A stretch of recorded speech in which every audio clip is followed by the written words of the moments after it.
Et bonjour et bonsoir tout le monde. Bienvenue sur ce nouveau numéro du stream anti-impérialiste avec l'équipe de anti-impérialiste, de ligne anti-impérialiste. Et là, ils sont un petit peu stressés Non, parce non. que c'est la première émission sans la camarade Alix. Eh oui. Donc là, ils sont livrés tous à eux-mêmes. Ça va, vous n'êtes pas stressés, ça va? Hyper stressé. Alex, tu nous manques. Alix lui manque beaucoup. Ouais. D'ailleurs, on lui fait le petit coucou à Alix. Alix, reviens. Alix, t'es dans le chat au moins. Merci. Et J'espère quand même. les gens qui donnent de l'argent et tout, merci à tous. Comme d'habitude, quand je suis dans l'émission plateau, je dis pas merci parce qu'on est en train de discuter. Mais n'hésitez pas à soutenir la chaîne, à faire des dons. Et aussi, il y a les liens Tipeee et Streamlabs pour soutenir la chaîne. Je vais présenter un petit peu les personnes autour de la table. Il y a une nouvelle, donc je la présenterai en dernière. Mais il y a tout d'abord Sophia. Comment ça va? C'est moi, Sophia, ça va. Qu'est-ce que je Tranquille. dois dire? Tranquille? Ouais. ça va hyper bien. Je suis pas du tout stressée aujourd'hui. Hein. Ah ouais? Ouais, vraiment pas. T'es prête à tout niquer sur l'anti-impérialisme? C'est aujourd'hui ou jamais, hein? Ouais. Bah C'est ouais. la dernière chance pour renverser Ah oui. l'impérialisme. Ok. Et après, C'est c'est le grand c'est soir. fini. C'est le dernier jour pour la révolution. Et après, on va juste vendre des laboubous, des labous Marx. Ah ouais. Ok. D'ailleurs, il y a de retour C'est- des labous. Non, pas encore, malheureusement. C'est- On cherche encore. J'en profite pour relancer une annonce si des gens ont des imprimantes 3D à nous prêter. Ah oui, mais moi j'ai un plan, je crois. Ah Bon, oui, bah, j'ai- voilà. Ouais. FX, ça va FX? Ouais, la forme. T'es prêt? Bah ouais, on est là. Là, ça va être une émission gros cerveau, hein, donc. Ah. Ça a été encadré par FX, donc ça va être très très. Ça va être technique. Gros cerveau pour FX, c'est mort. Hein. Alors, Exclu au premier tour. Hein. on va montrer qu'on a les capacités de résister. On continue avec Ulysse. Salut. Ça va? Et ce superbe t-shirt que j'adore. Bah bien sûr, on représente. Hop, on enlève l'ombre. Guerre à Voilà. la guerre. Galag, comme on Galag, dit, Galag comme pour disent les les intimes. intimes. Voilà. Guerre à la Voilà. guerre. Et ils s'en vendent ce t-shirt ou pas? Eh ben, je crois Ils pas. sont- C'était l'atelier du bassin versant qui avait fait ça pour à l'occasion du week-end à Bobigny qu'on avait organisé l'année dernière. Ouais. Et je sais Et pas du tout. Je crois qu'il en reste quand même. Il en reste Mais peut-être, qui sont à Rennes. mais ils sont à au Rennes. Grand Ouest. Ouais. En tout cas, on peut en refaire. On en Si refait jamais il y a- jamais. Avant d'acheter, venez, on peut venir aider, militer. Est-ce que vous êtes en manque de militants ou ça va à guerre à la guerre? À la guerre. Ça marche bien comme affaire? Non, mais. Ça marche comme affaire ou pas? Parce que ça a l'air d'être un peu la. Non, c'est très sérieux. Ouais. C'est très sérieux. Bah, de toute façon, c'est. Malheureusement, ça marche puisque les conflits guerriers s'intensifient. Donc, l'actualité nous donne raison. Ouais, vous avez parié sur le bon cheval. Ouais. Un Le peu. bon sujet. Ouais. Peut-être que On les est toujours analyses un On peu peut étaient pas bonnes. s'en dessus, quoi. réjouir. Mais- On peut pas s'en réjouir totalement, mais bon, par contre, ça prouve que l'analyse, elle est juste, quoi. C'est vraiment là le conflit de. Enfin, c'est vraiment un levier, quoi. Et on termine avec la dernière présentation. Une nouvelle. Anti. Bonjour Anti. Bonjour. N'hésite pas à rapprocher le micro vers toi. Ouais. Donc toi, tu es du groupe de Marseille, c'est ça? Ouais, moi je fais partie de l'équipe marseillaise, ouais. Et tu fais quoi dans la vie? Qu'est-ce qui t'a donné envie de rejoindre Ligne Anti-Imp? On m'a dit que tu étais spécialiste de l'eau. Ça peut être dit comme ça. Bah écoute, moi en fait, on s'est beaucoup organisé avec Sofia à Marseille à l'époque. Et du coup, c'est un peu via Sofia que j'ai rejoint Ligne. Donc merci à Sofia. Et ouais, je Une suis vraie, dans une les, vraie bonne recrue. Comment? Une vraie bonne recrue.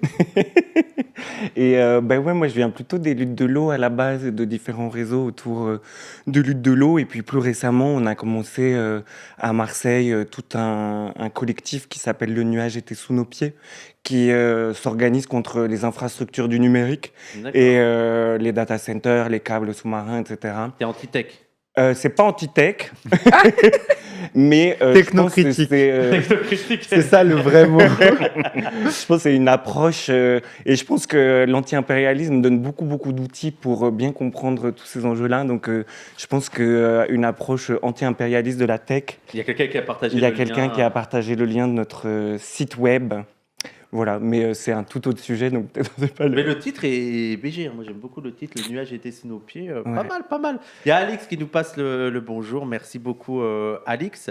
Avant qu'on parle des sujets et tout, je voudrais rappeler de qui vous êtes, on l'a déjà beaucoup dit, donc on va pas s'étendre plus que ça, mais quand même rappeler que vous êtes un groupe de lecture. à la base, mais pas seulement. Mais d'abord, pour le groupe de lecture, on rappelle qu'il y a les événements la semaine prochaine. Je ne sais pas si vous voulez faire un rappel sur ça. Ouais, on peut. Enfin, Ouais, bah, il y a vous- deux groupes de lecture. Enfin, il y a 2 séances. Il y en a une qui est le 10 à Marseille, avec Anti et moi-même. Nous y prendrons part. C'est mardi soir.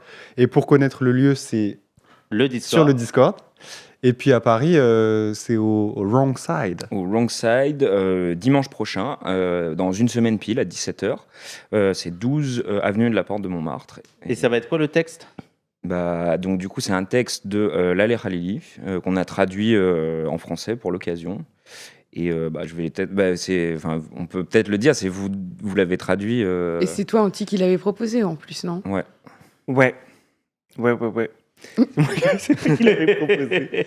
J'avais découvert Laleh Khalili, c'est une autrice iranienne que moi j'avais découverte en écoutant un podcast qui s'appelle Tech One Save Us, qui est un podcast de géopolitique sur les enjeux du numérique qui est porté par un gars qui s'appelle Paris Marx au Canada.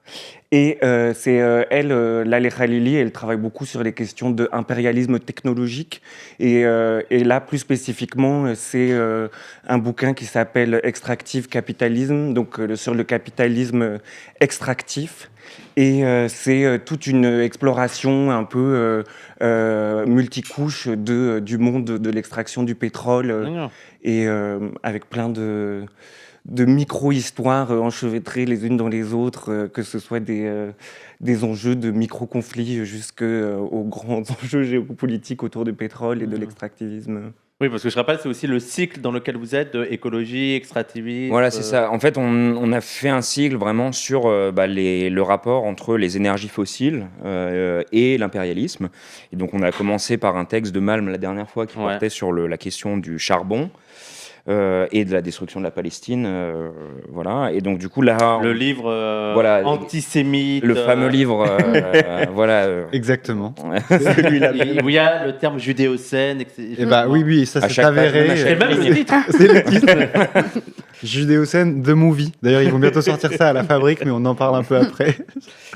Ah oui, c'est pour ça, excuse-moi Milan, c'est moi j'ai fait la bêtise, j'avais oublié de changer le titre. Et n'oubliez pas, il y a aussi le train de la hype, merci Fumofu pour les 500 bits, n'oubliez pas le train de la hype. Et juste, ça s'est bien passé le dernier club de lecture, vous êtes content? Il y avait du monde? Il y avait pas mal de monde et surtout, il y avait beaucoup de nouveaux. Donc c'est sans doute, c'est sûr même, c'est lié au stream. On a beaucoup de nouveaux qui viennent grâce au stream, grâce au Discord. Donc, ce qui est pas mal, c'est qu'on arrive à sortir un peu de notre milieu habituel et des camarades qu'on connaît déjà. Et oui, il y avait peut-être quand même une quarantaine ou une cinquantaine de personnes. Ouais. Cool, ouais, donc quand on fait 3 groupes, ça fait des groupes. On est comme des petites classes, quoi. Donc, n'oubliez pas, il y a le Discord pour avoir les discussions, les rendez-vous. Si vous n'êtes pas à Paris, à Marseille, ça permet d'avoir aussi d'avoir des discussions avec les membres. Mais il me semble que vous faites un peu la récap de ce qui s'est passé. On fait toujours sur un le Discord, rendu. on fait un retour on fait un retour sur le groupe de lecture en lui-même. Et puis après, ce qui est bien, c'est que le Discord, c'est aussi un espace à part entière dans lequel il y a plein de gens qui posent des articles, qui en discutent. Récemment, il y a eu beaucoup de discussions autour du Venezuela, autour du Groenland qui ont eu lieu. Il y a des camarades de la Conf paysanne qui sont sur le Discord, qui ont beaucoup parlé et alimenté nos réflexions sur le Mercosur notamment. Enfin, c'est un espace assez riche en lui-même, qui n'est pas exactement la même chose que le groupe de lecture, mais qui est assez complémentaire. Donc, si vous êtes un groupe de lecture, on ne va pas revenir sur le groupe de lecture, on est à la 4e émission, on l'a déjà fait 3 fois, mais vous n'êtes pas que ça, vous participez à des actions, vous participez à des collectifs comme Guerre à la guerre, et vous faites aussi des communications par rapport à l'actualité, et il y a eu 3 communiqués là dernièrement sur lesquels vous voulez revenir. Tout d'abord, sur un communiqué sur les sanctions, notamment en Iran.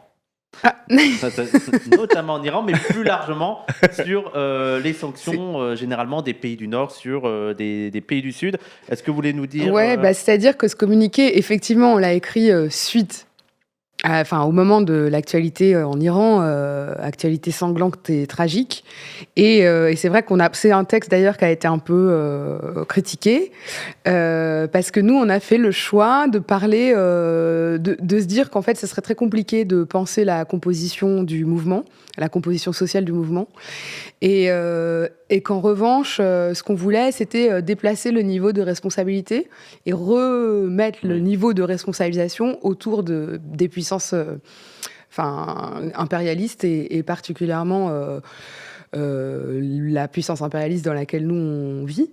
Et c'est pour ça qu'on a essayé de se concentrer sur les sanctions, parce qu'on s'est aussi rendu compte en parlant avec des camarades à ce moment-là que la question des sanctions et du rôle des sanctions n'était pas toujours connue. Alors étonnamment, je parle des critiques, ce qui est revenu, c'est que parler des sanctions, ça pourrait être une façon un peu abstraite de parler de la situation en Iran, alors qu'à l'inverse, nous on considère que ce qui est un peu abstrait, c'est de se passer de cette analyse pour comprendre qu'il y a un lien direct entre les crises économiques quand même qui partent des situations d'inflation, d'assèchement de l'économie iranienne, et que dans ces conditions, l'idée d'un régime plus démocratique ou d'un changement de régime paraît compliqué. Alors sans faire d'analogie trop rapide, c'est aussi une analyse qu'on a essayé de développer par rapport à la situation au Venezuela, puisqu'il y a aussi cette critique de l'autoritarisme de Maduro. Il y avait des débats aussi au sein de la gauche, sur la question de, peut-être pas est-ce que Maduro aurait dû être capturé ou non, mais en tout cas, le rapport de son autoritarisme et à quel point on peut défendre ce type de socialisme c'est ça que j'ai l'impression. Les gens j'ai l'impression qu'ils arrivent mieux à comprendre des critiques sur les sanctions économiques vis-à-vis du Venezuela, parce que tu en as certains en mode ça aurait pu être un régime socialiste et tout, alors que sur l'Iran, vu que c'est islamiste, c'est en mode mais quand même un petit peu les sanctions, c'est peut-être un peu plus légitime, et c'est peut-être un peu plus compliqué pour les gens de comprendre, mais non, c'est toutes les sanctions, peu importe le régime. Et pour moi, il y a aussi une question de rapport de force, c'est-à-dire on ne se rend pas compte, par exemple, Trump, il n'y a pas de sanctions économiques à l'égard des États-Unis, alors qu'on est dans une dérive proto-fasciste. En fait, ce que je trouve intéressant, c'est que la manière dont on a essayé de le poser, c'est de dire que les sanctions, c'est un régime de gouvernance mondiale. En gros, c'est une manière pour les puissances impérialistes de réussir à imposer une organisation certaine des rapports économiques au sein de l'espace économique mondial. Et en fait, ça a des impacts sur la manière dont les pays y sont gérés. Mais par exemple, en Iran, c'est un truc qui est extrêmement compliqué. On n'était pas du tout en mesure, et je pense que ça, c'est un truc qui est commun à beaucoup de gens qui ont fait des analyses, on n'était pas du tout en mesure de savoir qui allait manifester en Iran. Aujourd'hui, on est dans un moment où il y a eu une longue phase de libéralisation de l'économie en Iran, avec des trucs qu'on appelle les boniades, qui sont des espèces de trucs liés à l'État ou alors aux gardiens de la Révolution qui ont commencé à prendre des parts de plus importantes de l'économie, etc. Mais donc c'est une composition économique qui est extrêmement particulière et c'est des tendances qui sont extrêmement longues. Ça date des années 90, la chute du mur, etc. Et donc nous, on voulait revenir aussi sur un sentiment d'impuissance quand on est à l'intérieur des centres impérialistes, de se dire en fait on n'a pas du tout la possibilité d'aider soit les gens qui se soulèvent en Iran, soit je sais pas les Vénézuéliens qui se font dont le gouvernement se fait destituer juste parce qu'il y a les États-Unis qui l'ont décidé. Par contre, en vrai, ce sur quoi on a peut-être un peu la main, c'est qu'on a une puissance extrêmement puissante d'un point de vue diplomatique qui participe à l'implémentation de milliers de sanctions sur ces États-là. Et en fait, ça fragilise les économies. Et les chiffres qu'on a rappelés, c'est que cette fragilisation des économies, c'est un truc genre 500 000 morts par an. C'est vraiment énorme, quoi. Et ça, c'est un truc qui passe touche souvent en partie à la trappe. Et les classes populaires, qui sont les premières victimes de ces sanctions. Exactement. Bien sûr, et je pense que l'idée, c'est aussi à terme, là on l'a pas forcément beaucoup développé dans ce communiqué-là, mais l'idée à terme, c'est de travailler un peu plus sur la façon aussi, les impacts qu'ont les sanctions, comme le camarade l'expliquait tout à l'heure, sur l'économie de ces pays-là et du coup aussi sur les rapports politiques à l'intérieur. En fait, comment les sanctions participent à renforcer certaines factions des classes dominantes. Et donc c'est un travail qu'on a envie de poursuivre au-delà, je dirais, quoi. Mais c'est vrai que ça permet aussi de mettre l'accent sur comment cette pression du Nord sur les pays du Sud, ça encourage des dérives autoritaires, notamment la paranoïa, le truc de contrôle par rapport aux pressions qui sont réellement existantes des pays du Nord. Il ne s'agit pas de légitimer ces dérives autoritaires, mais comprendre aussi les mécanismes qui amènent ces pays à dériver là-dedans. Et je pense qu'on peut dire un truc un peu général là-dessus, quoi, qui est le fait que ça pousse à la création d'une classe de rentiers, en fait, quoi, qui est très liée à l'État. Et qui contrôle les ressources dans un environnement international où c'est très difficile de faire du commerce. Donc du coup, la proximité des rentiers avec le pouvoir d'État est décisive et ça renforce, ça provoque des dynamiques qui sont indéniablement autoritaires, quoi. Mais il faut comprendre d'où ça vient aussi, quoi. Ouais, d'ailleurs, Sophia, excuse-moi. Sophia, ça nous positionne. Je voulais dire aussi que ça nous positionne dans un certain type, une certaine approche de l'internationalisme, parce que disons qu'il y a une tendance du marxisme ou même révolutionnaire qui considère l'internationalisme comme la nécessité de créer des liens entre les membres de la classe ouvrière dans le monde entier ou d'autres membres révolutionnaires ou insurrectionnalistes. Et là, c'est vrai que ce type d'approche, c'est une façon de nous inclure, de nous positionner dans l'économie mondiale et à partir de là, d'essayer de trouver nos possibilités d'intervention. C'est-à-dire dire, nous, là où on peut intervenir et notre responsabilité en tant que révolutionnaire dans un pays du Nord, c'est d'essayer d'influer sur la situation mondiale sans forcément aller chercher les alliances camarades ou essayer par exemple de trouver du même ou de trouver nos équivalents en Iran dans le mouvement ou nos équivalents au Venezuela. C'est faire déjà notre travail, quoi. C'est comment ? C'est faire déjà notre travail. C'est ça, c'est faire déjà notre travail, mais c'est une autre idée, c'est une autre conception de l'internationalisme, au sens où c'est penser que notre travail se situe particulièrement ici et pas exclusivement dans le lien ou la relation, ou encore une fois cette recherche du même, du camarade miroir. Et ça, je trouve que ça permet aussi un peu de déjouer par rapport à ta question sur le rapport entre l'Iran, enfin la puissance socialiste du Venezuela et la puissance islamiste en Iran, et comment on pourrait se positionner ici en tant que gauche, parce qu'une fois qu'on commence à réfléchir les choses de cette façon, il n'est plus tellement question de moralité ou d'existentiel ou de façon de vivre, en fait. Il est surtout question de production et de la façon dont on se positionne dans ce rapport de production à un niveau international. Est-ce que vous voulez rajouter des choses ? Parce qu'il y a encore 2 communiqués sur lesquels vous voulez revenir. Non, on peut passer à l'autre. Il y a le communiqué sur le Venezuela, mais qui rejoint sur... Vous voulez rajouter quelque chose ? On va juste voir un petit peu l'image du communiqué. Inviter les gens à aller le lire. Ça rappelle un peu des éléments historiques sur le Venezuela. Un petit peu d'histoire. Un petit peu d'histoire, quoi.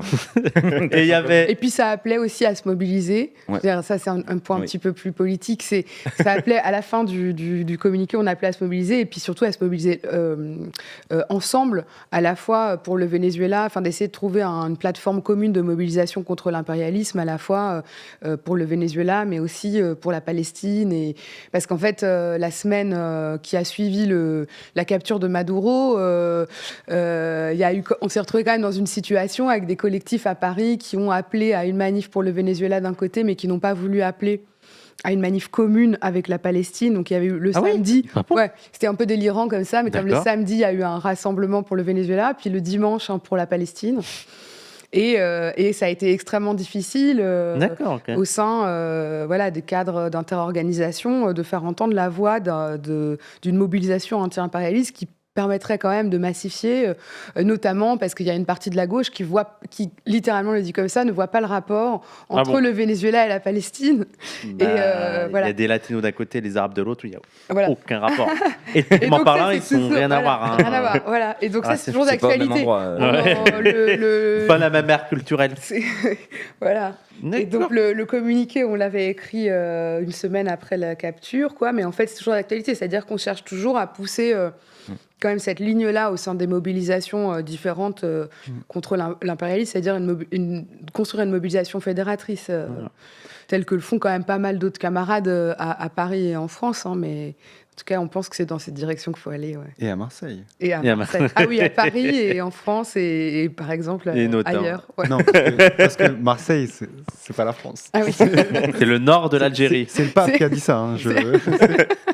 C'est le nord de l'Algérie. Il y a le dernier communiqué là, de soutien à ICE. Vous pouvez me Ouais. l'expliquer Soutien inconditionnel. Bah, y a rien à- Parce y a qu'ils rien à arrêtent des gens qui sont illégaux en fait. Ils sont dans l'illégalité en fait. Oui, donc vous voulez revenir aussi sur le communiqué, bien sûr pas de soutien, mais sur ICE. Sur ICE et sur plus généralement la question des frontières comme aussi instrument et fonction impérialiste. Pour résumer, ce texte vise à penser la frontière à la fois comme étant le résultat du processus d'accaparement des terres et de colonisation, mais aussi comme un espace de contrôle et de gestion des flux migratoires, ce qui est à la limite la version qu'on comprend le mieux. Et après, pour faire un parallèle avec ce qu'on dira ensuite, une façon aussi de faire un symptôme de l'échange économique inégal. Au sens où sans les frontières, cette répartition inégale serait beaucoup plus entravée, quoi. Et puis je crois que ce qu'on avait vraiment envie de dire avec ce texte, ce qui est important de dire, c'est que cette question-là, elle est... quand on pense le système impérialiste, on s'imagine, bien sûr, les conquêtes territoriales, éventuellement les déplacements de capitaux, mais on ne pense pas forcément le lien ni stratégique, ni le lien, disons, politique et effectivement de gouvernementalité au sens large avec cette question de la gestion des flux migratoires. Donc c'était ça aussi, c'était d'essayer de penser qu'il y a vraiment un continuum très clair dans cette logique impérialiste. Vous voulez compléter Moi, ce que je dirais, c'est, pour un peu rebondir sur ce que tu dis là, c'est qu'en fait, l'approche de l'impérialisme, c'est pas en gros du marxisme appliqué à la géopolitique, quoi. C'est un peu plus que ça. C'est-à-dire que l'idée, c'est comme on le disait un peu dans la dernière émission, quoi. C'est-à-dire que c'est l'expression politique du processus d'accumulation capitaliste. Rosa Luxembourg. On connaît nos classiques, on a vu l'émission. Voilà. Et en fait, ces rapports politiques-là, ils s'exercent aussi à l'intérieur des pays des centres impérialistes. Et les frontières et la police aux frontières, ICE et tout ça, en sont une des manifestations les plus criantes dans la période, quoi.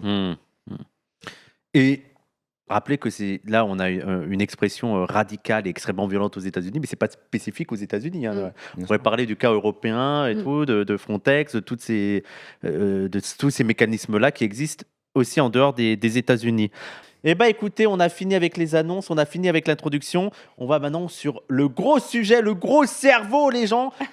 On va parler d'échanges écologiques inégal. Alors, il me semble qu'on avait déjà un petit peu parlé de la théorie de l'échange inégal, mais je pense que ce serait pas inintéressant de revenir un petit peu dessus. Je sais qu'on avait parlé notamment de Samir Amin, etc.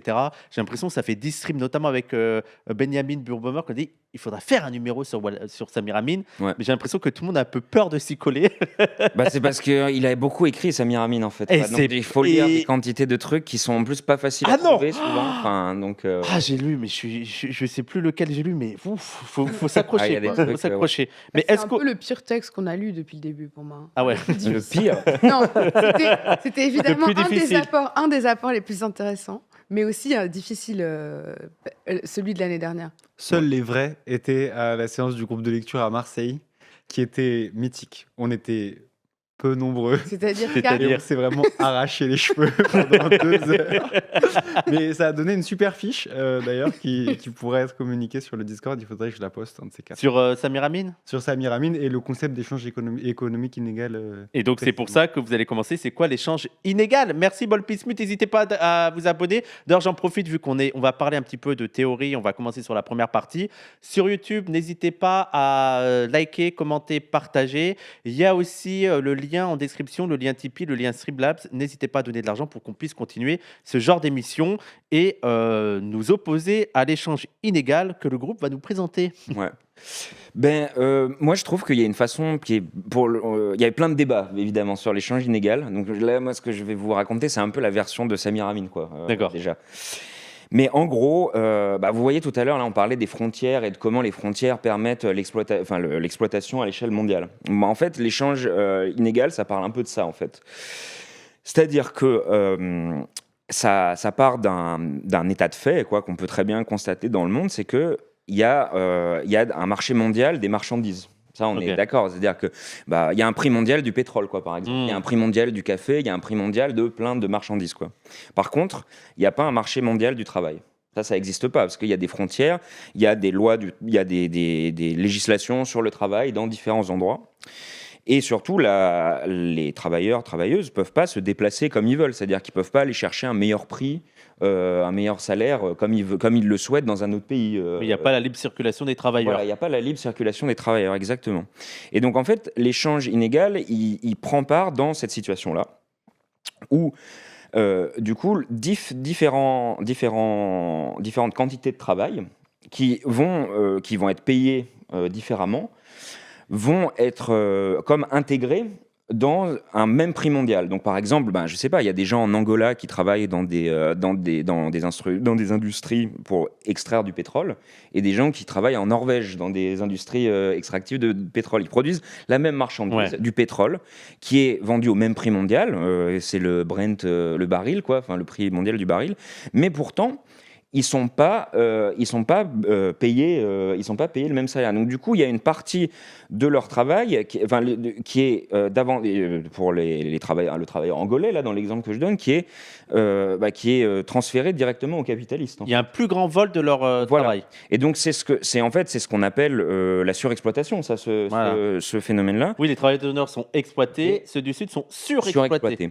C'est-à-dire qu'en fait, et Samir Amin, il a cette expression-là, il parle de la loi de la valeur à l'échelle mondiale, en fait. Et donc, en fait, c'est un petit peu ça. C'est-à-dire que comme dans le mode de production capitaliste, le truc classique dont parle Marx, il y a des travailleurs dans une usine et puis il y a une partie de leur travail qui n'est pas payée et que le capitaliste s'approprie.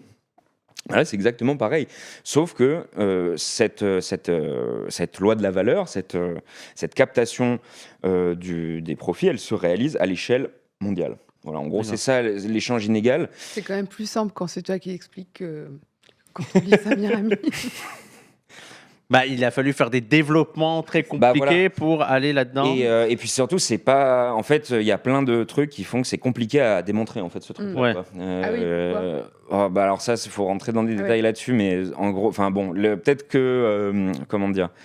Déjà, en fait, ça se base sur la théorie de la valeur, quoi. Donc, du coup, il y a le problème de la transformation de la valeur en prix, ce qui n'est pas la même chose. Donc, du coup, il faut être capable de. Là, je veux pas rentrer. Mais en plus, les gens qui vont être opposés vont dire oui, c'est normal qu'ils sont moins payés, les Angolais, parce que la vie est moins chère là-bas. Il y a vraiment des arguments comme ça à dire que oui, mais c'est peut-être lié. Il y a peut-être des mécanismes qui font que. Mais sauf que, encore une fois, les marchandises, elles ont un prix mondial, en fait, à un moment. C'est-à-dire qu'en fait, le pétrole qui est acheté par l'Angola et qu'un Angolais va mettre dans sa moto, c'est le même pétrole qui est raffiné pour être mis dans une moto en Norvège, quoi. Donc en fait, il y a un des produits de consommation qui sont moins chers sur des marchés nationaux. Il y a des produits dont le prix et surtout les produits importants sont fixés à une échelle internationale. Ouais. Alors, je vois quelqu'un qui dit, et donc c'est un peu le cœur des débats dont je parlais, qui dit oui, mais il y a aussi une différence de quantité de barils par ouvrier. Donc ça, du coup, c'est la théorie qu'il y a un différentiel de productivité entre les travailleurs qui justifie l'échange inégal. Qui expliquerait en fait le fait que certains travailleurs sont moins payés dans certains endroits que d'autres, et c'est pour ça que je donne l'exemple du pétrole en fait. C'est parce que beaucoup des développements au début disaient en fait les pays du Sud sont pour ainsi dire surexploités parce que donc là je veux pas non plus trop rentrer dans le détail, mais parce qu'en gros il y a moins de ils sont moins productifs quoi, il y a moins de capital là-bas. Mais sauf que c'est pour ça que l'exemple du pétrole marche bien, à mon avis, c'est que en fait, c'est une industrie mondiale, quoi. C'est-à-dire que c'est les mêmes entreprises qui sont et les mêmes technologies qui sont en fait genre en Angola ou en Norvège, en fait, quoi. Et donc du coup, l'effort de Samir Amin, c'est vraiment de partir de la théorie de la surexploitation en s'intéressant à des industries qui sont pas, qui partent pas en fait de la spécialisation internationale seulement dans certains domaines qui du coup spécialisation qui rejoint la question de la productivité, quoi, à un moment, mais vraiment de partir de cette question de l'existence d'un marché mondial, quoi. Et où du coup, il y a des agents, il y a des capitalistes sur ces marchés mondiaux qui, du coup, s'arrangent pour que la productivité soit, pour maximiser la productivité partout où ils vont, quoi. Voilà. Et j'imagine que cette question, il y a des questions dans le chat, vous voulez y répondre et tout, mais moi j'en avais une. J'imagine aussi que cette question de la de l'échange inégal est importante à comprendre d'un point de vue même stratégique pour les marxistes, parce que j'imagine que ça expliquerait aussi que la surexploitation des travailleurs du Sud par rapport aux travailleurs du Nord, les travailleurs du Nord aussi en profitent d'une certaine manière. Est-ce que ça participe pas aussi à diviser et à rendre un peu plus difficile cette alliance des classes ouvrières avec l'idée, par exemple, il y a le truc de l'excellent livre de l'impérialisme expliqué à partir d'une tasse de café, le fait que grâce à la surexploitation des travailleurs du Sud, notamment dans le café, le travailleur du Nord peut avoir son petit café pas cher. Ouais. Ouais, et puis c'est pas seulement c'est pas seulement le travailleur, c'est en fait le Nord en règle générale qui bénéficie de. Oui, mais ce serait de ça. Prenez. Ouais, vas-y. Pardon. Non, vas-y. Non, mais je prenais l'exemple du travailleur du Nord parce que c'est lui qui, normalement, selon un peu une lecture bas du front du marxisme, de l'alliance des ouvriers, aurait intérêt à s'allier avec cet ouvrier. Sauf que, est-ce que ça l'arrange pas que cet ouvrier soit surexploité pour sa consommation personnelle? Ça. Il y avait des questions auxquelles vous voulez répondre sur le chat avant que. Non, mais je veux pour rebondir sur ce que tu dis sur la question de l'ouvrier du Nord. Je pense que ça vient aussi dans le sens de ce qu'on disait au début sur des choix, par exemple, en termes militants, politiques, des choix stratégiques, de trouver des leviers et des espaces de conflit autrement que juste dans un internationalisme où on espérerait que les ouvriers du Nord et les ouvriers du Sud se tiennent par la main contre le capitalisme mondial. Et là, quand tu poses ce genre de questions, c'est vrai que ça démontre aussi que cet internationalisme est insuffisant. Ouais. Et en fait, juste là, il y a un dernier truc qui vient d'être dit, qui dit que surtout cette production empêche la production vivrière et renforce la dépendance à l'import. Je pense que c'est hyper intéressant. Quoi ? C'est Bawampan qui est aussi un streamer qui est beaucoup centré sur les questions écologiques et tout. Et je crois qu'il est dans le Discord aussi. Il est dans le Discord. Il est très très bien. Et en fait, je pense que ça permet très bien de montrer comment est-ce qu'il y a une actualisation de la pensée de l'échange économique inégal dans l'échange écologique inégal. Ouais. Parce que qu'est-ce que ça rajoute? Oui, parce que là on parle de l'échange illégal. Qu'est-ce que ça rajoute l'échange écologique inégal? Ils se tournent tous vers toi. Mais moi, j'avais une question que je trouve qui est intéressante, c'est qu'est-ce qui explique cette différence nord-sud et cette surexploitation? La question, c'est pensée coloniale. Et je pense, après, c'est des trucs qu'il faut remettre aussi dans le temps long de l'histoire, où en fait, ça s'est construit au fur et à mesure entre des périodes d'impérialisme formel qui, après, avec des vagues de décolonisation, peuvent redevenir un impérialisme informel. Et donc, en fait, que c'est vraiment ces flux de valeurs, ils sont construits depuis assez longtemps, avec notamment tous les comptoirs coloniaux qui étaient des endroits de transmission de savoir et de mise en dépendance des populations locales à justement, si tu veux, c'est par exemple à Marseille, on importait beaucoup d'arachides pour faire les huiles et du coup, il y avait pas mal de comptoirs coloniaux qui apprenaient en fait localement à cultiver l'arachide pour faire des importations d'huile, etc. Et du coup, puisqu'on casse les économies de subsistance, ça fabrique une mise en dépendance à cette économie-là, et du coup, il y a une forme de marché captif qui se construit, et du coup, il n'y a plus de levier politique de résistance à l'imposition des prix par les acheteurs, et du coup, il y a vraiment des marchés qui sont construits comme des marchés gardés, etc. Et je pense que, du coup, en fait, c'est vraiment une histoire assez longue, en fait. Il faut regarder de comment est-ce que ça se construit. Ça ne s'est pas fait du jour au lendemain. Oui, c'est pas d'un coup, ils ont décidé que tac, il y a un mécanisme long. Et que c'est vraiment, et que ça s'est aussi construit par la construction des infrastructures qui permettent ces transports de marchandises, etc. Et du coup, qu'il y a quand même aussi une pensée assez longue dont les moteurs sont les grands négociants, les commerçants, etc., qui vont mettre en place les conditions d'importation un peu favorable, etc. Avec évidemment toujours un mix entre ça et des formes de coercition militaire et d'intervention violente pour imposer aussi ces destructions des économies de subsistance. Donc en fait, c'est pas du jour au lendemain que le truc il s'est construit, quoi. Ouais, merci beaucoup Anthrax pour les 5 abonnements offerts. Mais je crois qu'on avait fait aussi une discussion sur la question du sous-développement qui serait inhérent à la logique capitaliste avec un centre et une périphérie. Et c'est notamment parce qu'il y avait en Amérique du Sud notamment, il y avait des penseurs qui avaient l'idée de développement économique et tout.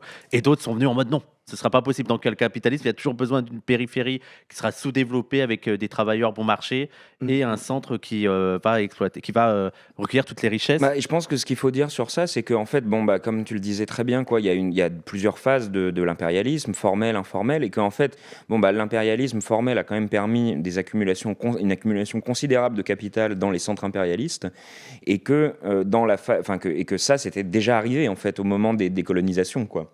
Et donc du coup, bon, bah, en fait, c'est un peu l'échange inégal, c'est un peu une manière de perpétuer sans forcément un contrôle formel sur les territoires, des logiques de dépendance des pays, des périphéries, quoi, et d'un contrôle en fait, Ouais. à la fois économique et politique, quoi. Oui. Et ce qui se matérialise maintenant, notamment avec des institutions qui sont Ouais. là pour encadrer ces pays, qui sont. Donc vraiment, ça s'est développé sur le temps long. Et on en vient avec l'écologique. Et je crois que c'est encore toi qui va devoir te coltiner ça.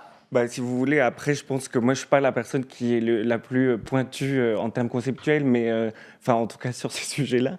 Mais moi, de ce que Sur l'eau aussi. ce Mais n'est pas le d'ailleurs- sujet de cette conférence, mais, mais malheureusement. Et non, mais disons que je pense que dans l'échange écologique inégal, une des choses qui vient être ajoutée à cette chose, à ces premiers échanges, donc c'est vraiment dans la prolongation de l'échange économique inégal, c'est en plus, c'est la question de la matière et des flux de matière et des coûts écologiques et des coûts matériels, et donc de cette organisation mondiale inégale, quoi.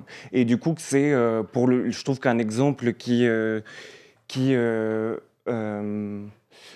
enfin, je pense que des exemples qui pourraient le matérialiser un peu clairement, c'est la quantité de matière qui est importée des pays du Sud et qui est ramenée aussi pour faire fonctionner une économie comme l'économie française, dont plus de 50% de sa matière vient de l'étranger. Et du coup, c'est un peu cette espèce de choses-là, et du coup, de faire venir ces flux de matière avec aussi toute la série de flux de matière invisibles qui sont, par exemple, l'eau qui va être d'une certaine manière échangée via des stocks de blé, etc., qui vont faire qu'il y a une répartition inégale et une mise en service de la terre, de l'eau, des travailleurs, travailleuses, et surtout qui vont inégalement répartir les conséquences écologiques de...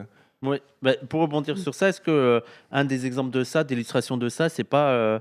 Je vous pose la question où il y a peut-être d'autres facteurs, notamment la France qui s'enorgueillit d'être parmi les pays les moins polluants au monde. Est-ce que c'est pas dû au fait que c'est parce qu'on produit ailleurs ce qu'on consomme en France? Ben ouais, c'est un petit peu ça en fait. Enfin, l'approche fondamentale en fait de de l'échange écologique inégal, quoi, c'est de dire que en fait les marchandises qu'on échange, elles emmagasinent en quelque sorte les flux dont Anty parlait tout à l'heure, quoi. C'est-à-dire que, je pense qu'on peut peut-être mettre un petit graphique qui vient d'un des articles classiques sur l'échange écologique inégal qui s'appelle Drain matière. Et en gros, l'idée, c'est que en fait, le Sud exporte massivement de la matière et de l'énergie, de la matière, de l'énergie et du travail aussi. D'accord. Et que du coup, en fait, on peut matériellement suivre ces... C'est Drain Matière, le fichier que tu voudrais qu'on mette en avant? Ouais, c'est ça. Il va le faire, Milan. Mais là-dessus, il y a plusieurs concepts qui sont intéressants. Enfin, je sais pas, on me parlait récemment du concept d'eau virtuelle pour un peu illustrer cette espèce de truc. L'eau virtuelle, c'est l'intégralité de l'eau qui est utilisée dans la production d'un objet. Et c'est comme ça que le Nord consomme 5 fois plus d'eau que ce qu'il prétend. Et Voilà, alors je vais peut-être expliquer un peu le truc. oui, parce et à que là, il l'écran. y a des gens qui voient ça à l'écran. Alors, Ok. en gros, là, on Mhm. voit. C'est assez évident. C'est en gros, donc là, on voit. Donc, je pense qu'on voit mieux quand on a à l'écran, quoi. Parce que Oui, là, c'est un peu regarde. petit. Voilà.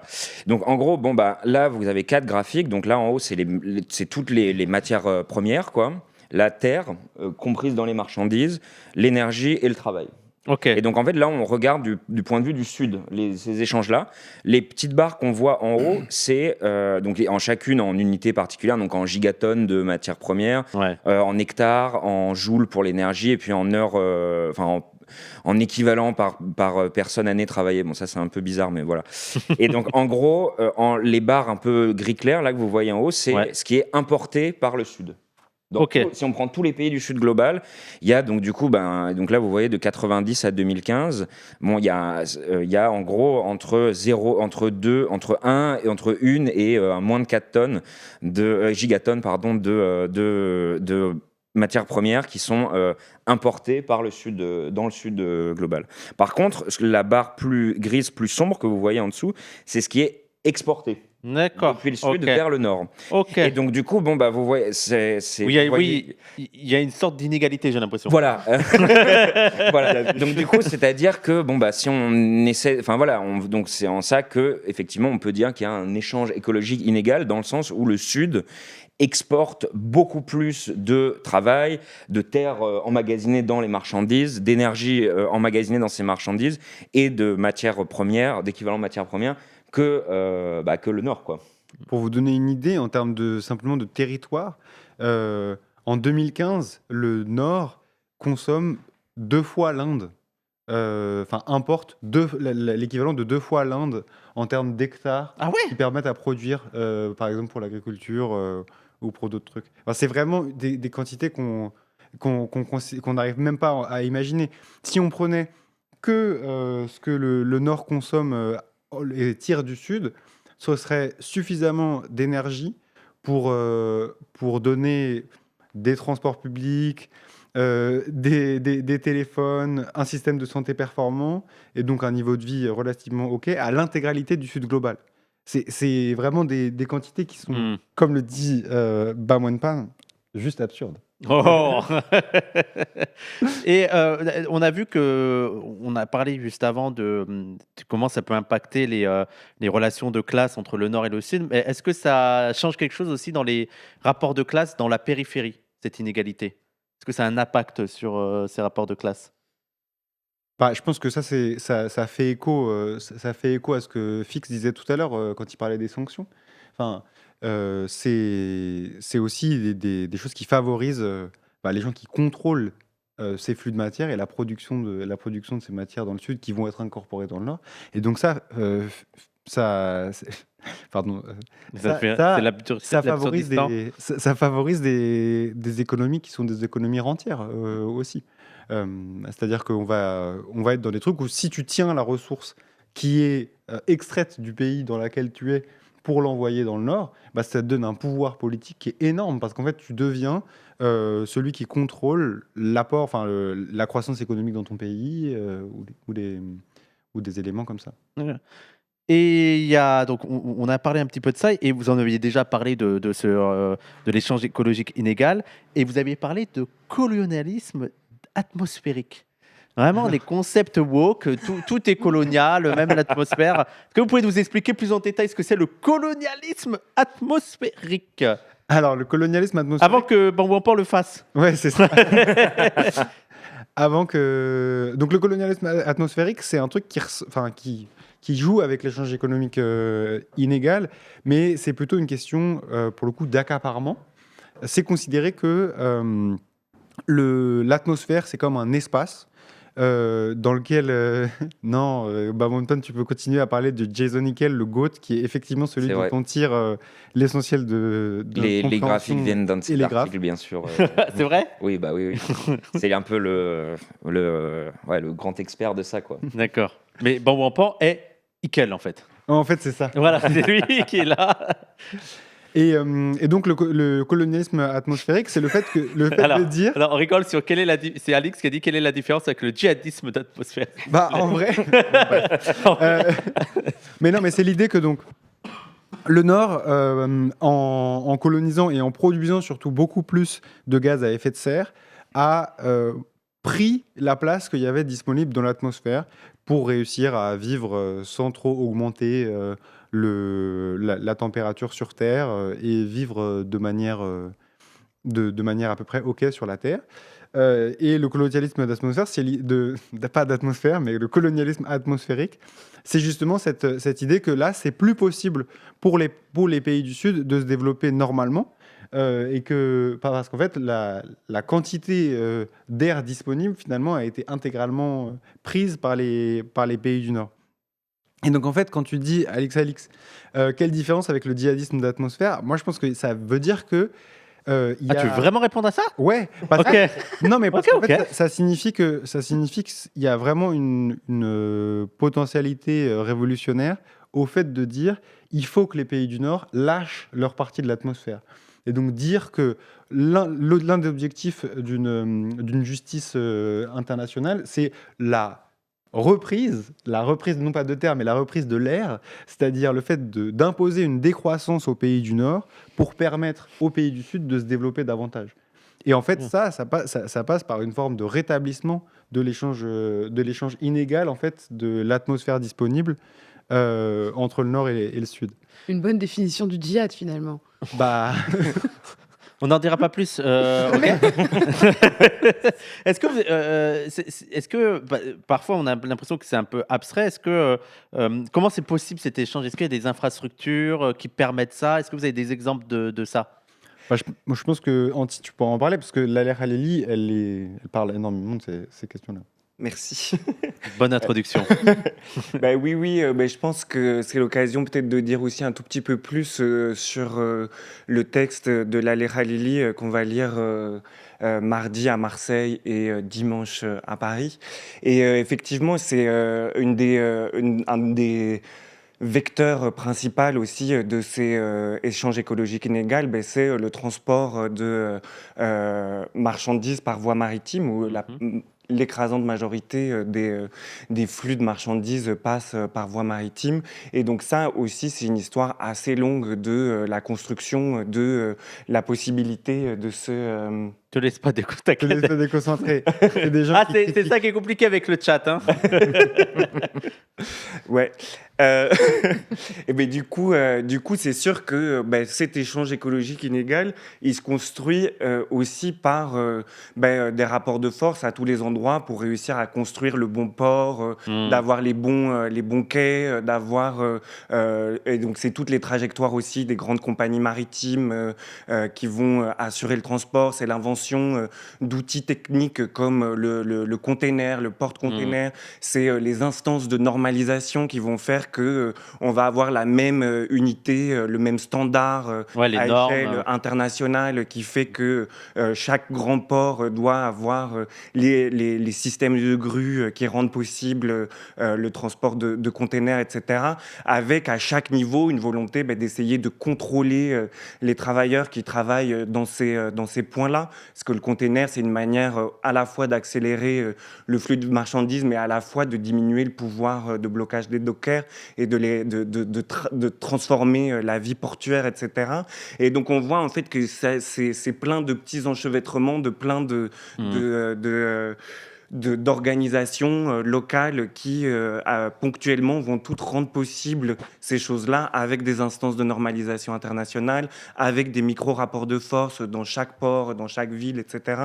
Et je pense que Laleh Khalili, une des choses qu'elle apporte vraiment, c'est d'essayer de rentrer aussi dans le détail de tous ces petits endroits dans lesquels ça se joue. Et ce qui, je trouve, est aussi intéressant et qui permet parfois de regarder aussi ces espèces de flux qu'on va représenter sur des graphiques qui ne représentent plus finalement des choses très concrètes et palpables. Et là, ça permet de le re-rendre palpable. Et du coup, par exemple, le container, c'est un élément assez clé du passage à un mode de production qu'on va appeler le toyotisme ou des trucs comme ça, de vraiment le juste à temps, et qui fait qu'en fait, la majeure partie des marchandises qui transitent par voie maritime, c'est pas des produits finis, c'est les fermetures éclairs qui sont produits dans tel pays, c'est les... Faut que j'arrête. Désolé. C'est pas mal. Mais en plus, je veux dire, moi je trouve que c'est un enjeu extrêmement important parce que tu sais, j'ai lu le livre de Benjamin Burbaumer et tout sur la Chine et tout, et je sais que c'est l'une des stratégies beaucoup de la Chine, c'est notamment sur les ports, quoi. De ouf. On se rend pas compte l'importance que ça a, cette circulation et puis, le contrôle de ces ports. Tous les goulous, enfin les routes commerciales, tous les dispositifs d'information qui permettent de réguler tout ça. Et en fait, je pense que ça fait partie des acteurs du capitalisme contemporain qui sont qui sont ceux qui rendent matériellement possible l'échange écologique inégal, qu'on regarde un petit peu, mais sans doute pas assez, les types CMA, CGM, les Rodolphe Saadé, Marsk, Zim, et que d'ailleurs la lutte en solidarité avec le peuple palestinien, elle a permis de rendre visible ça. En fait, ça se joue dans tous nos ports, ça se joue dans tous les espaces d'infrastructures de transport. Oui, et ça se joue quelque part en mer Rouge aussi. Oui, on voit que c'est des moyens de pression qui peuvent être utilisés par des concurrents, on va dire ce terme, pour faire pression. Mais notamment, il me semble que aussi sur l'Iran, il y avait la crainte de la circulation des marchandises qui allait être bloquée s'il y avait une guerre régionale, ce qui faisait que les pays arabes à côté étaient en mode oulala, faites attention, on se calme. Donc c'est vrai que ça peut être un enjeu aussi de pression de l'autre côté. Ouais. Il est vachement intéressant le livre de Arnaud Aurin sur ça, là, je me rappelle plus du titre, mais c'est le capitalisme de la finitude là. Il y a quelqu'un qui va peut-être le mettre dans... Le nom m'échappe là, mais il est très bien sur ça. C'est pas le capitalisme de la finitude. Non, c'est le monde confisqué, voilà. C'est ça. Ah, il y a des gens qui se connaissent.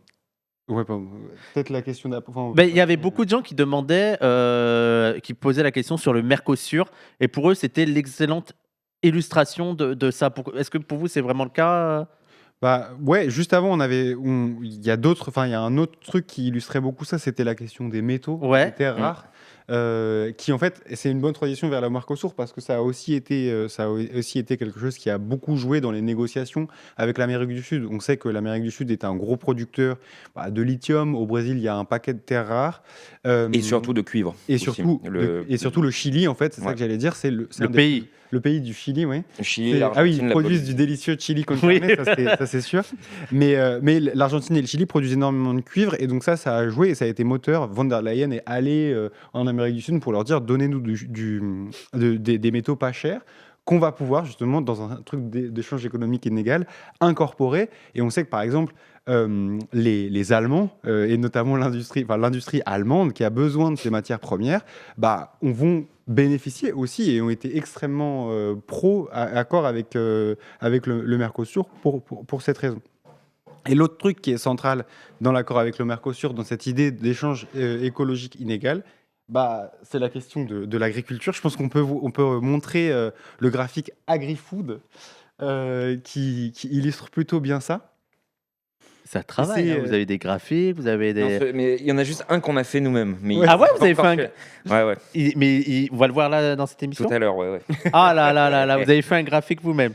Ouais. Bientôt l'analyse, le livre de l'Ignanti-Imp. Voilà, on a le graphique... Ça, c'est dans les cartons. Donc ça, voilà, je sais pas si on peut voir un peu en plus grand. Ouais, il va nous mettre en grand, voilà. Merci beaucoup, Milan, t'assures. Et donc, je ne sais pas si vous voyez, mais donc ça, c'est les différents... c'est les parts du nord global, de la Chine et du sud global, dans la production directement agricole, dans la production autour des engrais, le food manufacturing, c'est-à-dire la production alimentaire dans les usines, le transport de l'alimentation, Fire sectors. C'est finance, Ça, c'est- assurance, enfin tous les services financiers, quoi. Ah, d'accord, c'est pas le secteur du feu. Non, non. Non, c'est pas ça. Je sais plus ce que c'est le R et le E, mais C'est emergency, je crois. Mais non, non. et après, professional technical and support activities. Bon, bah voilà, c'est les trucs de soutien, plutôt d'entretien, Et la recherche aussi. y compris La- de ouais. recherche et de recherche Recherche et et développement développement, pour les outils divers et variés.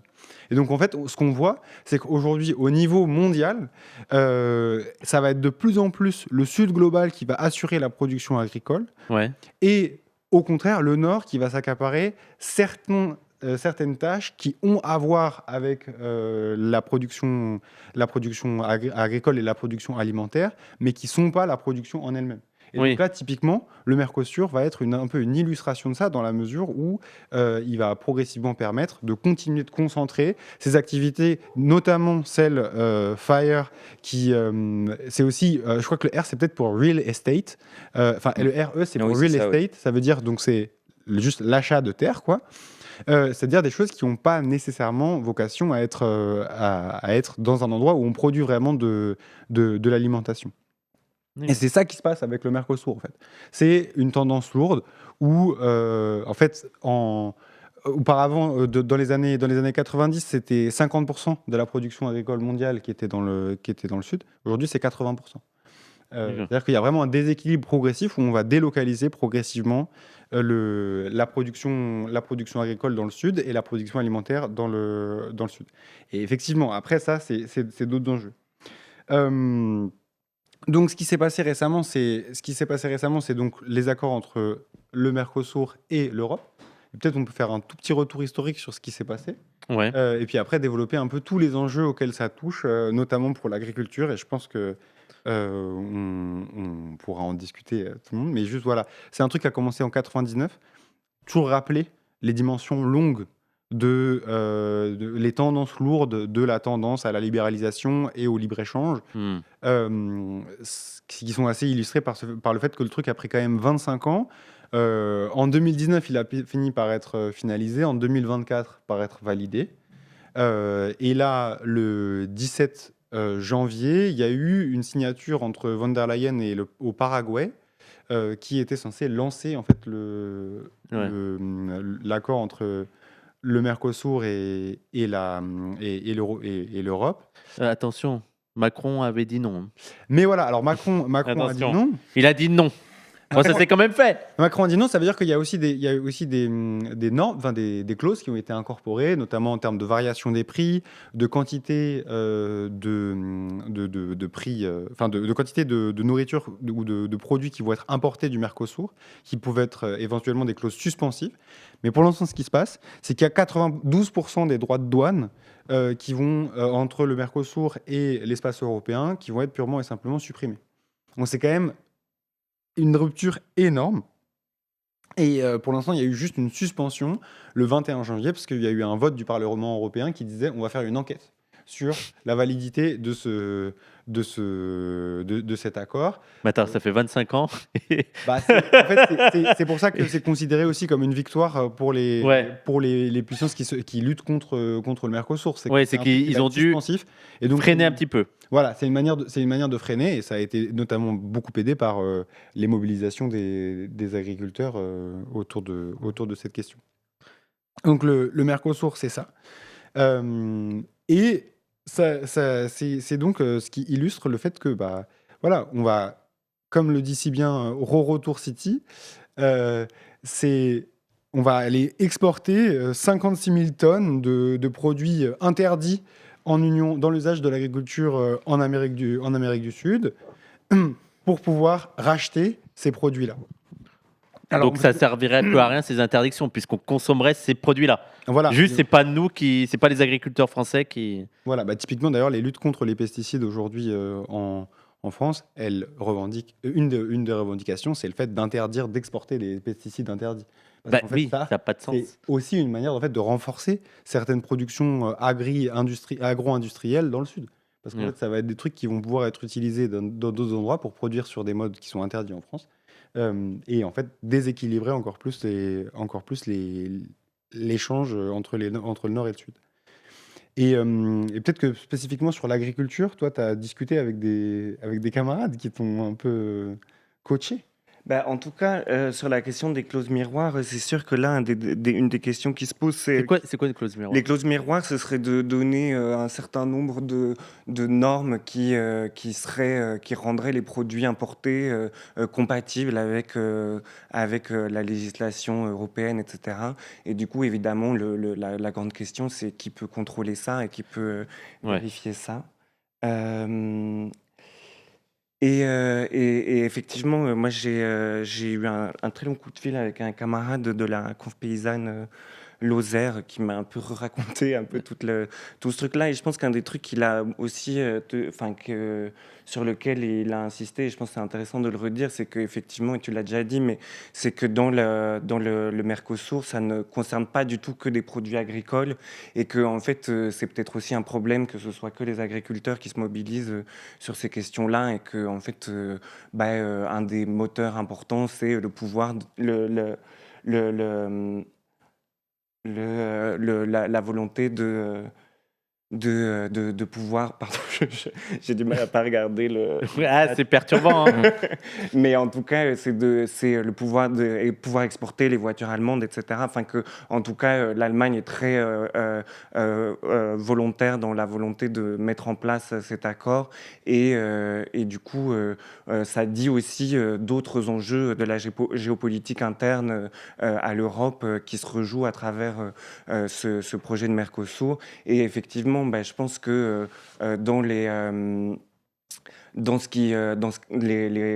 la colère des agriculteurs, ou en tout cas tous les mouvements portés par la conf paysanne, la coordination rurale et la FNSEA, il y a tout le monde agricole et les différents secteurs syndicaux se saisissent de manière aussi assez différente. Et je pense que c'est un peu concomitant avec toute cette histoire de la dermatose nodulaire et de l'abattage total des troupeaux, des troupeaux de bovins qui sont atteints de cette maladie. Et du coup, on a vu aussi différents mouvements de contestation issues des différents syndicats.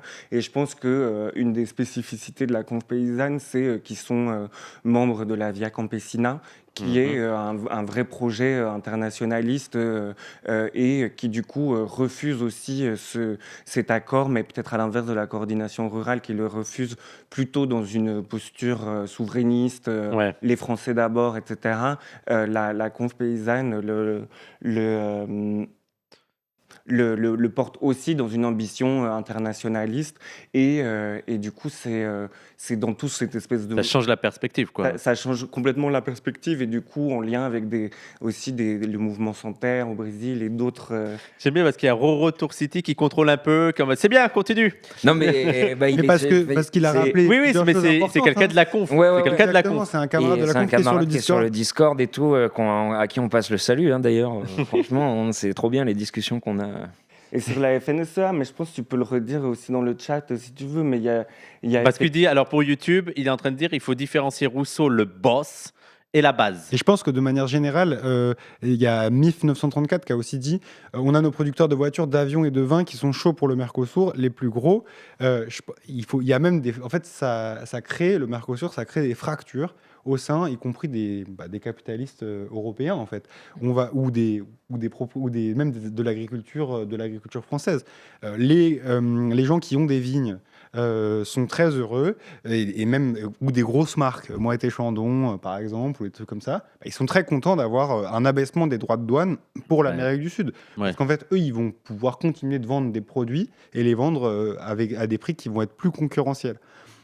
Des gens comme les gens qui fondent, je ne vais pas dire qui, ni la FNSEA, ni la Coord rurale, ni rien du tout, mais les gens qui produisent en France du bœuf, par exemple, là, ils sont contre le Mercosur parce qu'en fait, le bœuf, y compris industriel, il vaut 2 fois plus à produire en France qu'en Amérique du Sud. Donc là, il y a un enjeu de concurrence qui est extrêmement fort. Et après, il y a d'autres secteurs de l'économie, notamment l'industrie allemande, qui se réjouit des accords avec le Mercosur parce qu'ils vont réussir à vendre des produits pharmaceutiques qui étaient taxés à 15%, qui vont plus être taxés en Amérique du Sud. Ils vont pouvoir vendre des bagnoles, surtout. C'est leur gros problème en ce moment. Hein.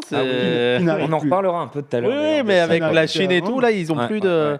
Les Allemands ont un problème. Et toujours. Et donc voilà, ça crée un peu des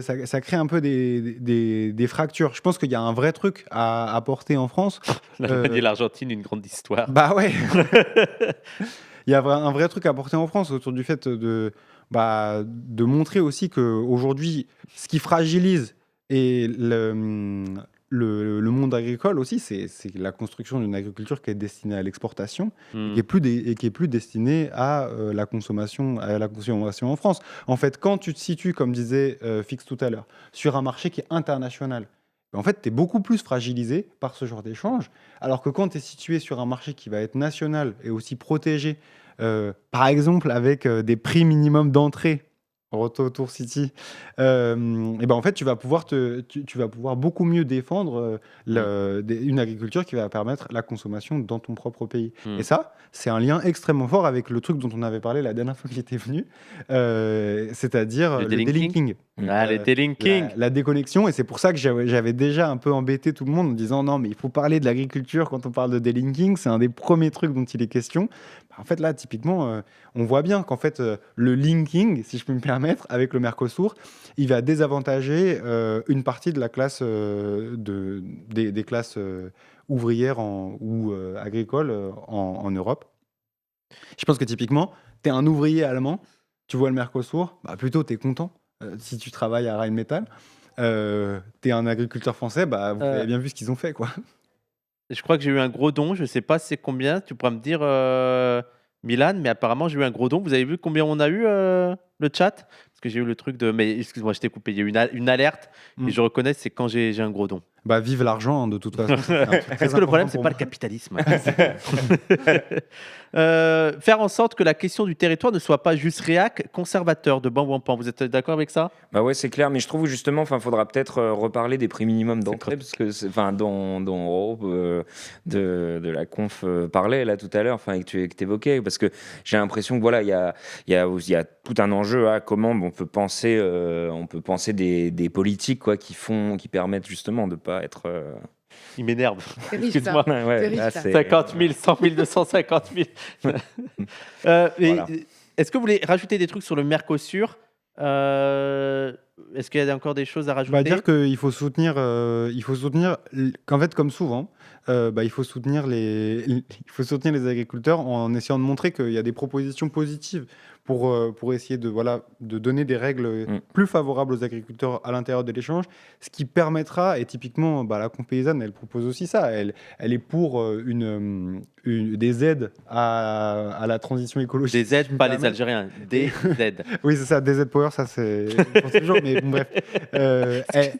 Elle est pour des politiques qui permettent une reconfiguration de la production agricole, et ça, je pense que c'est vraiment très important de l'avoir. En fait, quand on dit faire en sorte que la question du territoire ne soit pas juste réac conservatrice, c'est aussi en ayant des propositions politiques qui soient des propositions positives, en fait.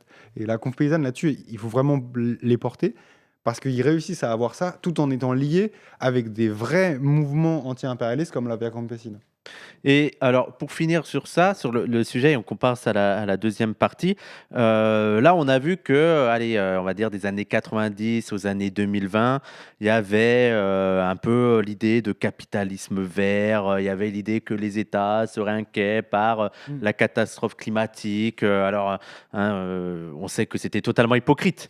Sauf que là, maintenant, notamment incarné par le visage de Trump, il y a vraiment un backlash en mode on n'en a plus rien à foutre. Tout ça, il y a le climato. Alors, il n'y a pas certains qui parlent de climato-scepticisme. Trump, c'est plutôt pour moi du climato-négationnisme. Vraiment, il nie même l'étendue de la catastrophe. Est-ce que ça va changer quelque chose dans cet échange écologique inégal? J'imagine que ça va l'empirer, c'est ça? Oui, ça c'est sûr. Il y a un truc de prédation des ressources, quoi. Donc du coup, ça paraît évident que s'il y a une prédation des ressources, là, pour reprendre les graphiques qu'on avait tout à l'heure, ça va augmenter l'extraction et donc du coup ce qui est capté par le nord, quoi.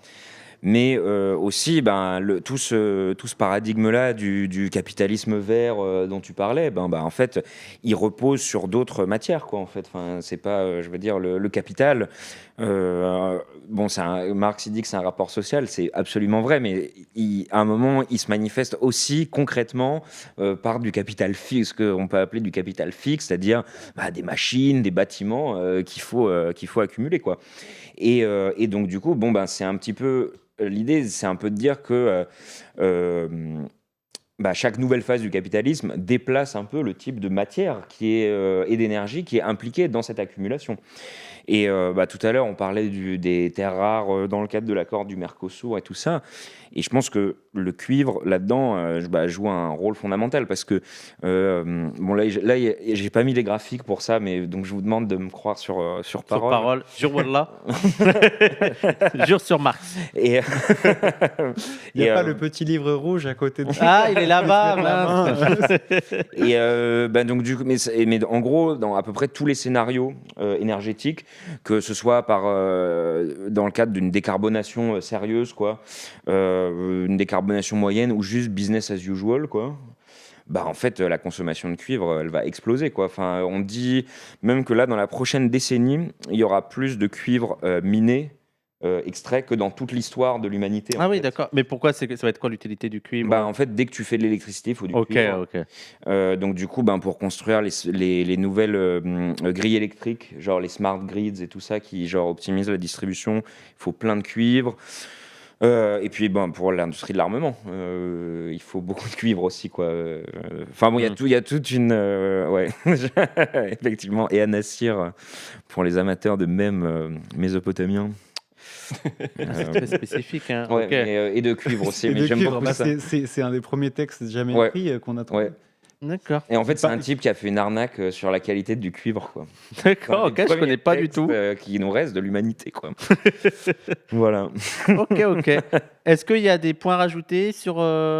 Je pense que sur cette question des flux de matière, un des autres flux de matière qui, je pense, un des autres secteurs qui réorganise aussi énormément de flux de matière en ce moment, c'est le secteur numérique. Et c'est les smartphones, les data centers, les serveurs, etc., avec une espèce d'enflement de flux de matière liés aux supercalculateurs dédiés à l'intelligence artificielle, etc. Et que ça aussi, c'est un des enjeux assez importants de ces jeux. Pardon, T'inquiète. regarde. Mais c'est un des gros enjeux aussi sur énormément des tensions géopolitiques aussi actuelles sur toute la chaîne de production des éléments qui permettent de composer les serveurs dédiés aux calculateurs liés à l'IA. Et donc, c'est aussi, on parle du cobalt, du coltan, de l'extractivisme en République démocratique du Congo, au Soudan, et toute une série de matières. Là où il y a des conflits, bizarrement, je sais pas, il y a peut-être un lien. Et en fait, en vrai, toutes les composantes numériques, ils demandent plus d'une cinquantaine, soixantaine de métaux. Et donc, à chaque fois, c'est des filières qu'il faudrait étudier spécifiquement, qui, à peu près à chaque niveau de la filière, il y a une quantité de problématiques écologiques, sociales, d'exploitation au travail, les usines à suicide dans les assemblages de smartphones, etc. Enfin, je pense qu'il y a énormément de choses qui sont mises en mouvement par cette économie-là. Et là, il y a un peu un truc qui est en train de se mettre en place, c'est la Pax Silica. Et du coup, c'est tout un projet lancé par Trump qui vise à sécuriser la filière de l'IA. Et de faire une série d'accords avec différents pays pour se mettre en commun, pour sécuriser la filière de l'IA et perdre la dépendance stratégique qu'on a sur ces enjeux-là vis-à-vis de la Chine. Donc on sent que c'est aussi, et donc dedans il y a les Pays-Bas qui font les machines de lithogravure qui permettent de faire les puces les plus précises, etc. Et donc c'est un tout autre sujet. Ouais. Qui en fait est en termes de réorganisation des flux de matière qui est assez central aujourd'hui. Écoutez, l'Europe essaye de faire la même chose. On est très très en retard. Ouais. On va peut-être dépasser, mais c'est pas très grave. Ouais. On va dépasser, certainement, Oui. c'est pas très grave. Mais je vous propose de clore cette discussion. Avant de clore, n'oubliez pas sur YouTube de liker, de commenter, de partager. Il y a le Discord de Ligne Anti-Impérialiste si vous voulez aller voir et tout. Et n'oubliez pas les rendez-vous. Alors, YouTube, ça va être un peu tard pour Marseille, vu que ça va être mardi. Mais j'espère pour Paris, ce sera bon. Donc, Paris, c'est le 15 Dimanche 15 février. dimanche 15 février à The Wrong Side Ouais. pour le groupe de lecture. Et il y a les liens en description si vous souhaitez soutenir la chaîne. Il y a le lien Tipeee pour qu'on puisse continuer ce genre d'émission.